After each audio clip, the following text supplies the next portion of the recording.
From KPRC2, this is Houston Newsmakers with Cambrell Marshall.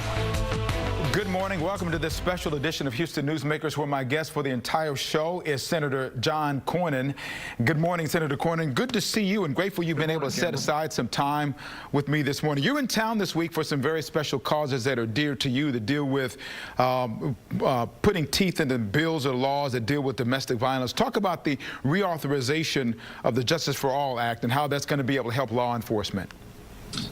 Well, as you know, domestic violence and sexual assault are really a huge epidemic, and a lot of it's unreported. I'm here at the Children's Assessment Center, which is really the gold standard for multidisciplinary teams to investigate sexual assault and domestic violence.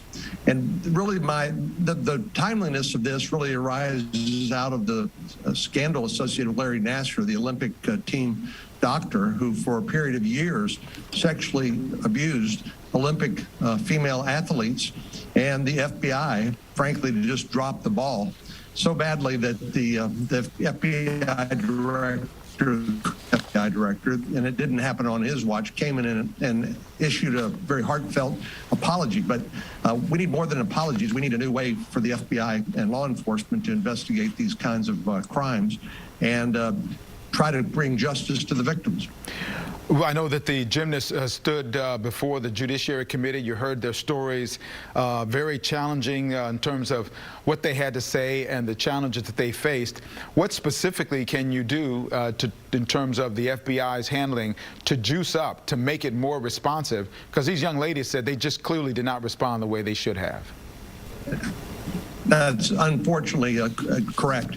I think part of the problem was the FBI is such a big organization. It has about 35,000 agents and officers, and they're set up to deal with all manner of crime and counterintelligence matters. But when it comes to things like sexual assault, they simply are in the dark ages, and they need to get up their game.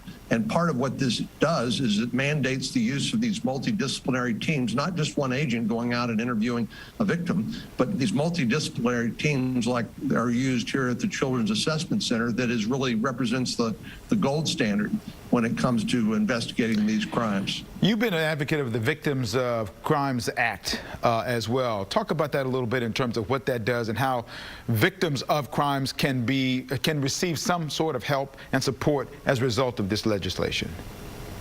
Well, years ago when I was Attorney General in Texas, part of my job was to administer the Crime Victims Compensation Fund. This was a fund that was not tax dollars. It was the fines and penalties that were assessed against people who were convicted of crimes. We created a similar fund a few years ago at the federal level, but unfortunately, the demand exceeded the supply in terms of the funds available. So what we've done is broaden the range of offenses for which these penalties can be and fines can be collected and used to do things as simple as provide housing. Believe it or not, that's one of the most urgent needs of victims of human trafficking, is simply a safe place to live while they try to heal. Sounds to me that that's one area where you can certainly find true bipartisan support for that issue. That's one of those few areas, it looks like, because it doesn't seem like there's a whole lot of bipartisan support for a lot else that's going on. Now, let's talk about an area where everyone agrees that something should be done, and progress just doesn't seem to be happening very quickly. That's on the infrastructure bill, infrastructure of any kind. We've been talking about that, about the roads, about the urgent repair that's due on those things for years. And yet, I know recently 17 Republican senators joined Democrats to vote for the bill that could bring more than $30 billion to Texas. You and Senator Cruz were no votes on that. Why? Well, you're right about infrastructure. Infrastructure is a bipartisan need, and certainly in Texas, we're a fast-growing state. All those who come to visit or live in the Houston area certainly understand the need to improve our roads and bridges. The problem was that I believe that we needed to responsibly pay for this bill, and unfortunately it fell about $200 billion short. I'm hoping that if the House takes up this bill that did pass with bipartisan margins in the Senate, we can correct some of that and be more responsible. We spent a lot of money during COVID-19. It was a bipartisan effort because we knew we needed to deal with the public health and economic emergency associated with the pandemic. But now when it comes to non-emergency matters like infrastructure, it's time for Congress to be more responsible and pony up and provide pay-fors for the spending. You think it'll happen? It's just a matter of crossing the T's and dotting the I's on what needs to get done? Well, I wish it were that simple. Apparently what happened is there was some deal made between Speaker Pelosi and the White House that they would not take up and pass the bipartisan infrastructure bill until they were able to pass this $3.5 trillion spending and tax bill. And by coupling those together, I think they made it much more difficult. And there's a lot of infighting even within Democrats between the progressives and the so-called moderates.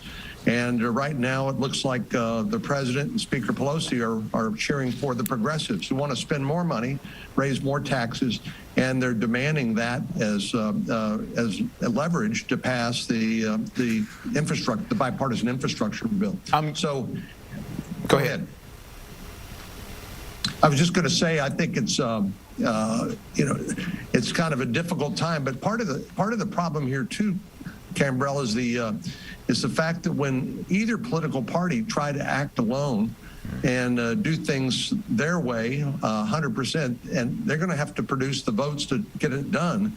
And ordinarily, given the thin margins you see in the House and the evenly split Senate, you would think that would counsel for more consensus building and thus produce more bipartisanship, but we're not seeing a lot of that. Yeah, the history is that other than emergency legislation, big items either got done by one party or the other. The tax cut comes to mind as one thing as well. Hey, I want to talk more about other important legislation that's on the table, how you voted so far, where there may be a place for compromise. We'll also talk about the Republican Party and how the Trump influence has changed it for years to come, perhaps, and your thoughts about that direction. We'll do that right after this break.